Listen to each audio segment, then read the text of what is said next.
Former President Donald Trump is trapped and left with few options on how to defend himself from Espionage Act charges in light of the audio tape of him bragging about improperly holding classified information to patrons at his Bedminster golf club in New Jersey.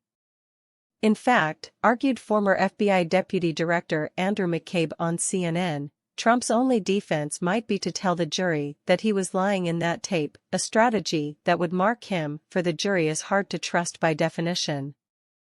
The former president is claiming the papers we hear and him looking for our articles, said anchor Anderson Cooper. Not only does that not align with the words he is using on the tape about being secret, highly classified, but there are witnesses in the room. How likely is it that Jack Smith talked to others in the room? I guarantee it, said McCabe, then immediately corrected himself. I can't guarantee it. It's about as close as I can come to guarantee. I'm quite sure they identified and interviewed and possibly even brought to the grand jury any number of those 4 witnesses. I would expect you will see those witnesses at trial as well, continued McCabe, who was targeted for abuse by the former president when he was in office. If any of those witnesses take the stand, they will be asked things like, they will stop the tape at a particular point and say, okay, at that moment, when he made that comment, what was in his hand? They will describe the document that was in his hand.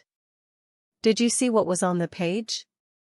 Could you see if there were classification markings? Was there a cover sheet with a colored border around it?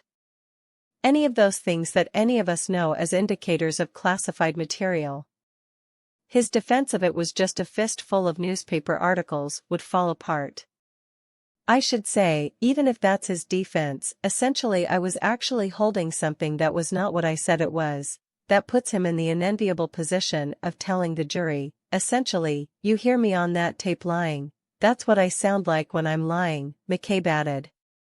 That is never a good impression that you want to leave with the jury.